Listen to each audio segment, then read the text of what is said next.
This is a Rekonto retelling of The White Ship by H.P. Lovecraft. I am Basil Elton, keeper of the North Point light that my father and grandfather kept before me. Far from the shore stands the gray lighthouse, above sunken slimy rocks that are seen when the tide is low, but unseen when the tide is high. Past that beacon for a century have swept the majestic barks of the seven seas. In the days of my grandfather, there were many. In the days of my father, not so many. And now there are so few that I sometimes feel strangely alone, as though I were the last man on our planet.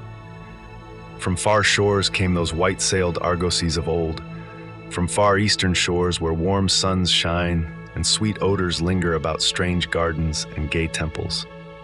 The old captains of the sea came often to my grandfather and told him of these things, which in turn he told to my father, and my father told to me in the long autumn evenings when the wind howled eerily from the east.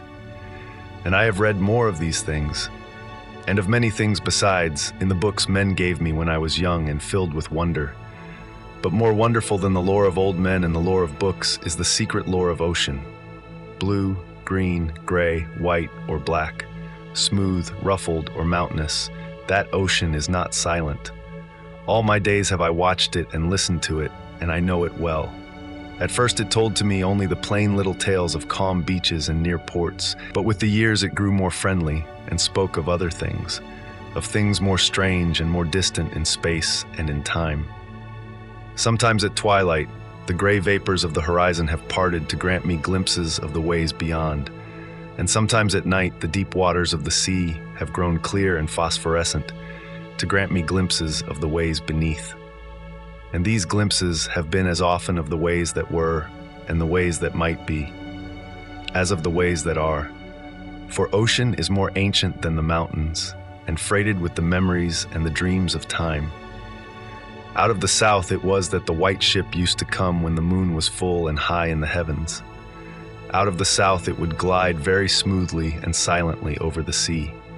And whether the sea was rough or calm, and whether the wind was friendly or adverse, it would always glide smoothly and silently, its sails distant and its long, strange tiers of oars moving rhythmically.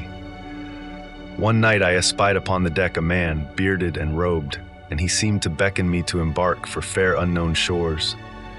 Many times afterward I saw him under the full moon, and ever did he beckon me. Very brightly did the moon shine on the night I answered the call, and I walked out over the waters to the white ship on a bridge of moonbeams. The man who had beckoned now spoke a welcome to me in a soft language I seemed to know well, and the hours were filled with soft songs of the oarsmen as we glided away into a mysterious south, golden with the glow of that full, mellow moon. And when the day dawned, rosy and effulgent, I beheld the green shore of far lands, bright and beautiful, and to me unknown. Up from the sea rose lordly terraces of verdure, tree-studded, and showing here and there the gleaming white roofs and colonnades of strange temples. As we drew nearer the green shore, the bearded man told me of that land, the land of Zar, where dwell all the dreams and thoughts of beauty that come to men once and then are forgotten.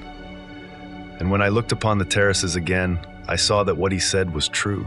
For among the sights before me were many things I had once seen through the mists beyond the horizon and in the phosphorescent depths of ocean. There too were forms and fantasies more splendid than any I had ever known. The visions of young poets who died in want before the world could learn of what they had seen and dreamed. But we did not set foot upon the sloping meadows of Zar, for it is told that he who treads them may never more return to his native shore. As the white ship sailed silently away from the templed terraces of Zar, we beheld on the distant horizon ahead the spires of a mighty city, and the bearded man said to me, "This is Tolarian, the city of 1,000 wonders, wherein reside all those mysteries that man has striven in vain to fathom." And I looked again at closer range and saw that the city was greater than any city I had known or dreamed of before. Into the sky the spires of its temples reached, so that no man might behold their peaks, and far back beyond the horizon stretched the grim gray walls, over which one might spy only a few roofs, weird and ominous, yet adorned with rich friezes and alluring sculptures. I yearned mightily to enter this fascinating yet repellent city, and besought the bearded man to land me at the stone pier by the huge carven gate Acariel. But he gently denied my wish, saying, Into Talarion, the city of 1,000 wonders, many have passed but none returned. Therein walk only demons and mad things that are no longer men, and the streets are white with the unburied bones of those who have looked upon the Eidolon Lodi that reigns over the city.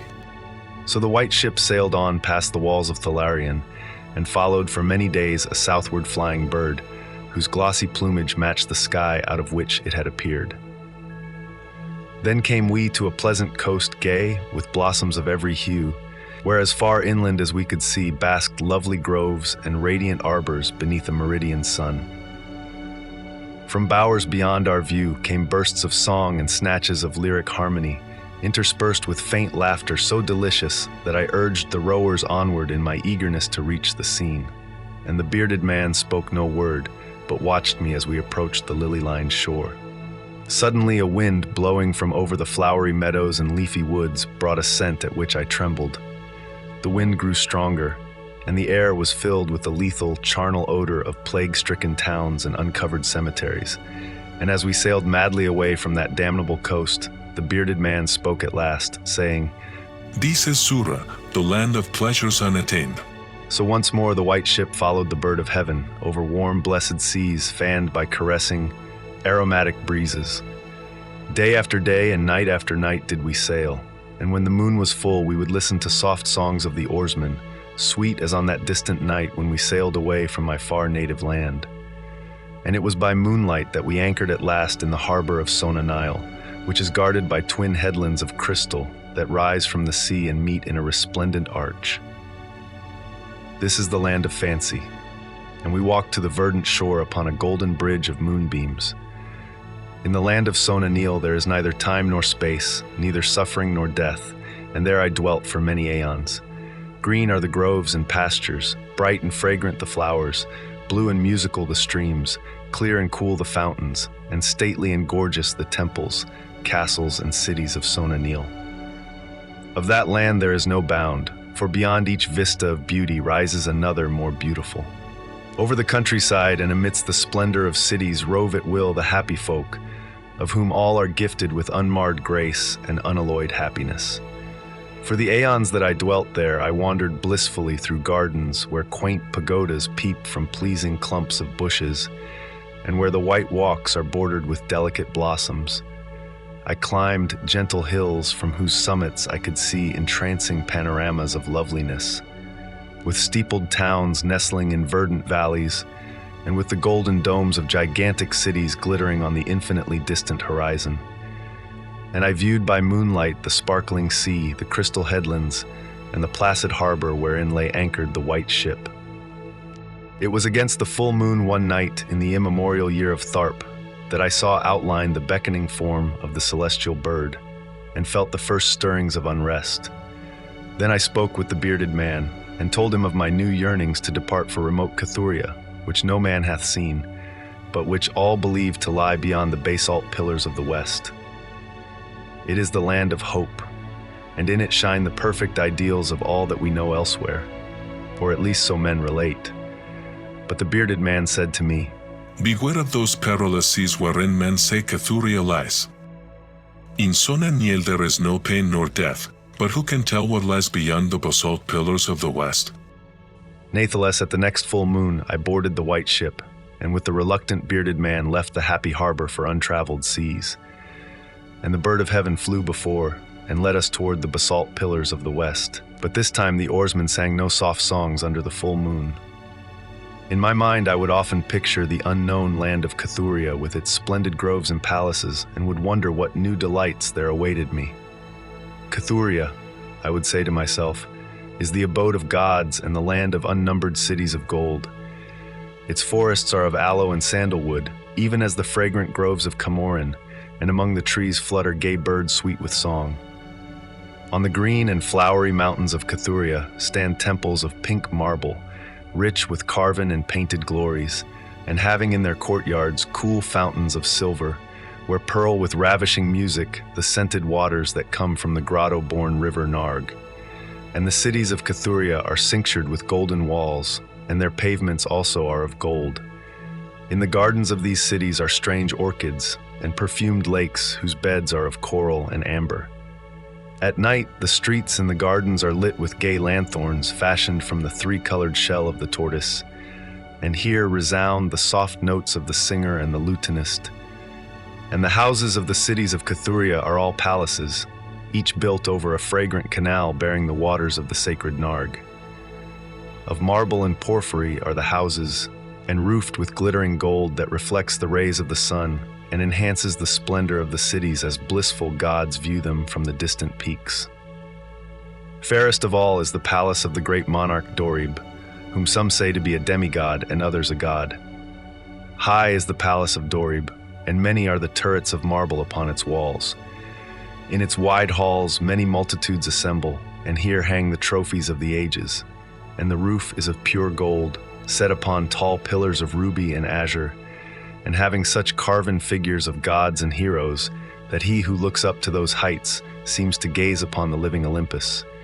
And the floor of the palace is of glass, under which flow the cunningly lighted waters of the Narg, gay with gaudy fish not known beyond the bounds of lovely Cathuria.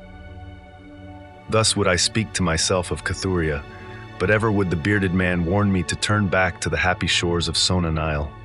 For Sona Nile is known of men, while none hath ever beheld Cathuria. And on the 31st day that we followed the bird, we beheld the basalt pillars of the west. Shrouded in mist they were, so that no man might peer beyond them or see their summits, which indeed some say reach even to the heavens.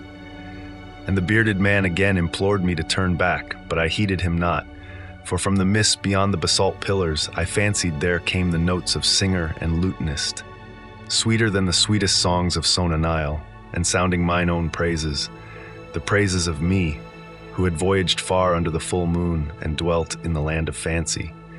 So to the sound of melody the white ship sailed into the mist betwixt the basalt pillars of the west. And when the music ceased and the mist lifted, we beheld not the land of Cathuria, but a swift rushing resistless sea, over which our helpless bark was borne toward some unknown goal. Soon to our ears came the distant thunder of falling waters, and to our eyes appeared on the far horizon ahead the titanic spray of a monstrous cataract, wherein the oceans of the world dropped down to abysmal nothingness. Then did the bearded man say to me with tears on his cheek, "We have rejected the beautiful land of Sonaniel, which we may never behold again. The gods are greater than men, and they have conquered." And I closed my eyes before the crash that I knew would come, shutting out the sight of the celestial bird which flapped its mocking blue wings over the brink of the torrent. Out of that crash came darkness, and I heard the shrieking of men and of things which were not men. From the east tempestuous winds arose, and chilled me as I crouched on the slab of damp stone which had risen beneath my feet. Then as I heard another crash, I opened my eyes and beheld myself upon the platform of that lighthouse, from whence I had sailed so many aeons ago. In the darkness below there loomed the vast blurred outlines of a vessel breaking up on the cruel rocks. And as I glanced out over the waste, I saw that the light had failed for the first time since my grandfather had assumed its care. And in the later watches of the night, when I went within the tower, I saw on the wall a calendar which still remained as when I had left it at the hour I sailed away. With the dawn, I descended the tower and looked for wreckage upon the rocks, but what I found was only this: a strange dead bird whose hue was as of the azure sky, and a single shattered spar of a whiteness greater than that of the wave tips or of the mountain snow. And thereafter the ocean told me its secrets no more. And though many times since has the moon shone full and high in the heavens, the white ship from the south came never again.